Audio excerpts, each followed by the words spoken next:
안녕하세요. 여러모로 여러 가지로 인해서 진짜 엄청 화가 많이 나고 스트레스를 엄청 많이 받고 있어요 지금. 열흘 전에 있었던 일이라는데요. 가족과 함께 비 내리는 영동고속도로를 주행 중입니다. 그런데 갑자기 크레인 앞으로 들어와 부딪히고 말았습니다. 알고 보니 3차로에서 물살을 가르며 주행하던 차량이 미끄러진 건데요. 순식간에 사고가 나 가족 모두가 놀랐다고 합니다. 뭐야? 내가 와서 박았어. 고속도로야.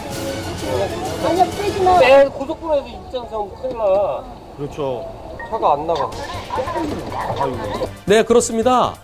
저럴 때 차를 빨리 빼야죠. 차를 그대로 놔두면 뒤에서 오는 차에 2차 사고를 당할 가능성이 있죠. 네, 더 네, 위험하죠. 현장 보조는 나중입니다. 일단 차부터 빼고 봐야 될 텐데요. 그런데 차량이 많이 망가져서 갓길로 이동하기도 매우 어려웠다고 합니다. 차도 많이 망가져서 수리비도 500만 원 정도 나왔다는데요. 다들 안전벨트 매가지고 크게 다치신 분은 없고요. 그런데 상대편은 뭐라고 그러던가요? 그 사고 상대방이요? 네. 네, 상대방이랑요. 그 얘기를 나눠볼 새도 없이 그냥 도주해 버렸어요. 도망갔다고요? 어허, 차가 서로 부딪혔는데요? 모르고 갔을 리는 없는데요. 제 차가 움직일 수 없어서 계속 1차선에 정지해 있었고 가버리네요. 그 차는 그 사고는 났지만 차가 움직이니까 갓길 쪽으로 갔어요. 도망칠 거라고는 예상도 전혀 못했거든요. 아이고. 너무 괘씸하고요. 좀 짜증이 많이 나네요. 뺑소니가 아니었으면 저 사건은 종합보험에 가입돼 있으면 보험 처리 끝나게 됩니다. 형사처벌 안 받아요. 근데 뺑소니 했어요. 뺑소니 처벌이 무겁습니다. 범죄죠. 1년 이상의 징역형 또는 벌금형이 된다 하더라도 최소한 500만 원, 500만 원에서 3천만 원의 벌금형이고요.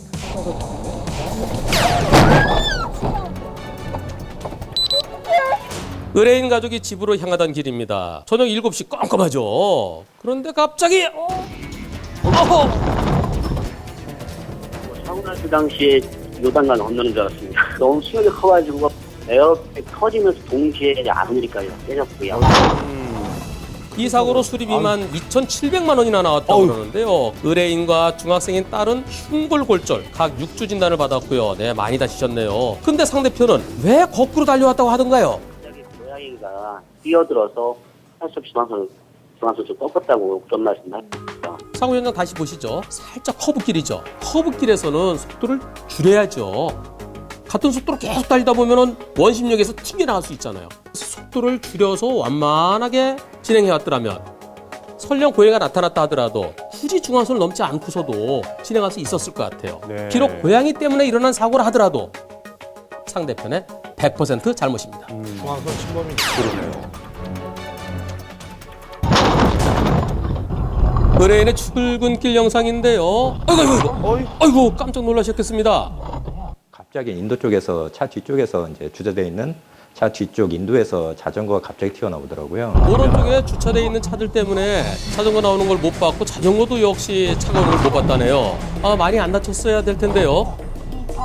넘어지면서 자기 딴에는 이제 그걸 더 다치는 걸 막으려고 왼손으로 땅을 짚었는데 이쪽 쇄골 그쪽이 좀 금이 가가지고 수술을 해야 된다고 얘기를 들었어요. 어느 정도 잘못을 했는지가 제가 봐서는 감이 안 잡히니까 이럴 땐 내 잘못을 한 어느 정도로 보는 게 맞고 또 어떤 걸 조심해야 되고. 자전거도 도로교통법상의 차라는 거 아시죠? 그런데 자전거가 거꾸로 왔죠? 네, 자전거 역주행입니다. 또 자전거가 잘 보이지 않게 차들 사이에서 갑자기 튀어나왔잖아요. 그래서 이번 사고는 자전거의 잘못이 더 커 보입니다.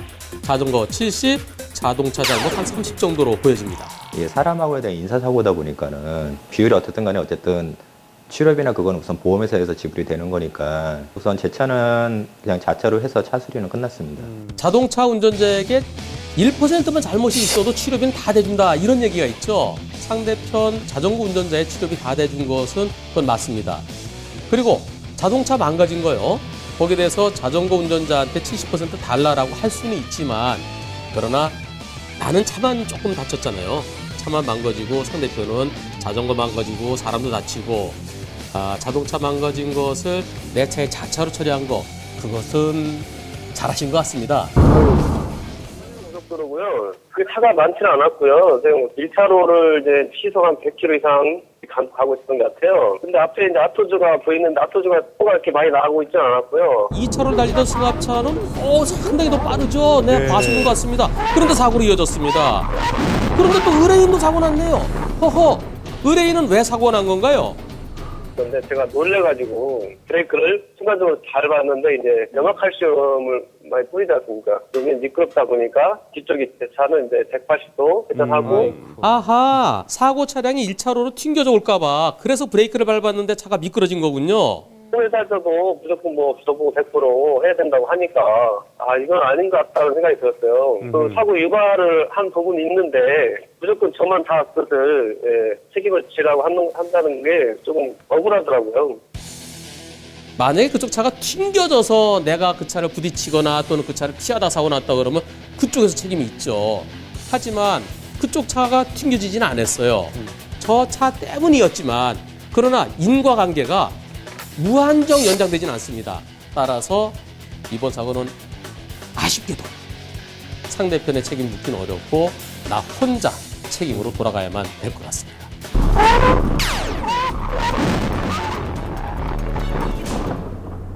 부산광역시입니다. 유턴하려는 차들 때문에 천천히 가다가 직진을 하려는데요. 아이고. 아이고. 어허, 새 차인데. 15일 된 차인데 사고가 나니까 진짜 멍하더라고요 처음에는. 네, 이번 사고로 휠, 사이드미러, 범퍼 등이 파손돼서 수리비가 200만 원이나 나왔다고 아이고, 합니다. 저런. 처음 보험사 쪽에서는 7대3으로 나왔어요. 그래서 후방 영상을 봤냐고 그렇게 얘기를 하니까 후방 영상을 안 봤다고 하더라고요. 의뢰인 차량의 후방 영상을 보니 저기 보이죠? 네, 트럭이 3차로에서부터 급하게 들어왔습니다.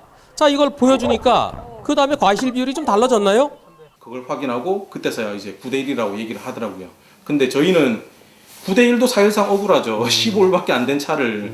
상대편의 보험사에서는 유턴 차로에서 직진하려 했기 때문에 그게 10%다. 그렇게 얘기한다는데요. 자, 사고 영상 다시 보시죠. 유턴 표시는 돼 있어요. 그리고 신호등이 적색 신호 시 유턴할 수 있습니다. 근데 녹색 신호예요. 녹색 신호면 진행할 수 있다는 거죠. 그리고 저기는 유턴만 할 수 있는 그런 장소가 아니에요. 차선이 연결이 돼 있죠. 유턴은 그러네요. 여기서 해라. 예. 만약에 저희가 직진할 수 없다는 표시가 돼 있으면 노면 표지에 보면 직선 그려놓고 X 돼 있는 거 그런 거 가끔 보시죠? 예. 거기서는 직진하면 안 돼요. 안 되고요. 근데 여기는 그런 표시가 없습니다. 예. 직진 금지된 곳이 아니에요. 저 앞쪽에도 차들이 계속 가는 게 보이죠? 그렇죠. 직진할 수 있는 곳에 직진하고 있었어요. 근데 차선이 연결돼 뒤에서 있으니까요. 갑자기 들어왔고요. 저건 못 피하죠.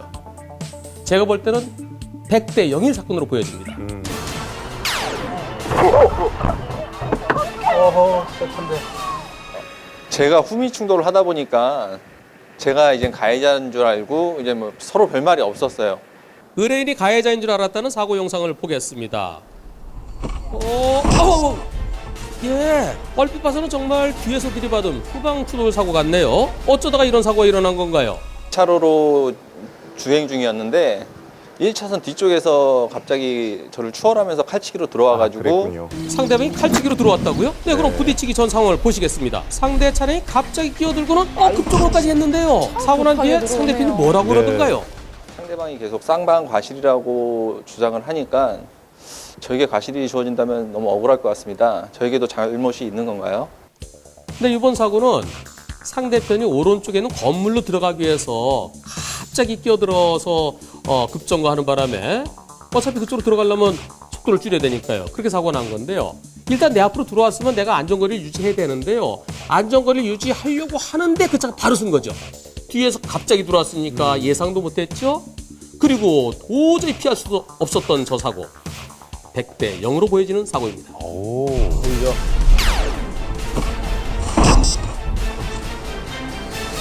외곽순환 고속도로를 주행 중인 의뢰인 차량의 후방 영상입니다. 뒤쪽에 차량이 바짝 따라붙습니다. 그러더니 갑자기 앞으로 끼어드네요. 상대편이 갑자기 끼어들어서 제동하니까 의뢰인도 발끈해서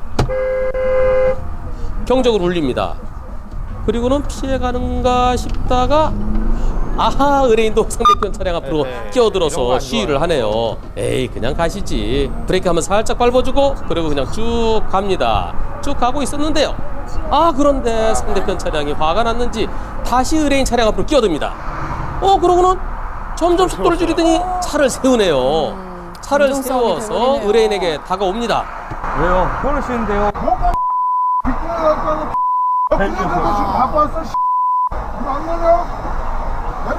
근데 왜 풍력 쓰냐고. 근데 왜 때리세요? 아니 상대편 운전자가 의뢰인을 폭행하고 있는 것 같네요. 어디 가요? 기다리시라고요. 경찰 부른다고요. 상대편 운전자 그냥 가버리네요. 어떻게 된 일인지 들어보겠습니다. 다치지는 않으셨는지요? 지금은 상처가 없는데 주먹으로 맞아서 여기 턱을 맞았어요. 턱을 맞았어요. 지금도 여기 보면은 살짝 멍이 아직 안 빠졌는데 턱을 맞고 그다음에 이제 목을 졸라갖고 여기도 보면은 목이 아직 이렇게 상처가 있어요. 네, 3주 진단을 받고 입원할 정도였답니다. 아 근데 왜 이렇게까지 했을까요? 네, 왜 이렇게 천천히 가냐고 그러면서 폭행하고 그때가 100에서 110km 왔다 갔다 했습니다. 1차로는 앞차보다 내가 좀 빨리 가야 될 때, 앞차가 좀 느릴 때, 그때 추월차로죠. 하지만 뒷차도 너무 이렇게 바짝 붙으면 그럼 앞차가 진짜 겁나잖아요. 솔직히 지금 합의 볼 의향도 없고 그냥 처벌을 원하는데 법적으로 그 사람이 어떤 대가를 받는지 그 정도로 알고 싶어요. 이 영상 어디서 본 듯한데요. 지난 8월 달에 중부고속도로에서 있었던 그 사건, 오중추돌 사고, 그러다가 트럭 운전자 사망했던 그 사건이 생각나게 됩니다. 그때 교통방해죄, 그리고 그로 인해 사람이 다치고 또 죽고 그랬으니까 교통방해치사상죄로 1심에서 징역 3년 6월에 실형을 선고받았거든요. 이번 사고도 만약에 꼼꼼한 밤에 뒤에서 오던 차가 빵빵 2차 사고가 났었다고 그러면 앞차 운전자는 무겁게 처벌될 수 있었습니다. 다른 2차 사고가 이어지진 않았지만 교통방해 그 자체가 10년 이하의 징역형 또는 1,500만 원 이하의 벌금형이고요. 또 사람을 때렸잖아요. 일방적으로 때렸어요. 다치게 했어요. 상해죄입니다. 7년 이하의 징역형, 1,000만 원 이하의 벌금형인데요. 이번 사건 빨리 피해자한테 찾아가서 미안하다 그러고 합의를 하셔야 되겠습니다. 그러지 않으면 괘씸죄까지 적용될 수 있어요. 처벌이 무거워질 수 있습니다. 교통사고의 과실 비율이 궁금하십니까? 저희 몇 대 몇에 제보해 주십시오. 저희가 속 시원하게 풀어드리겠습니다.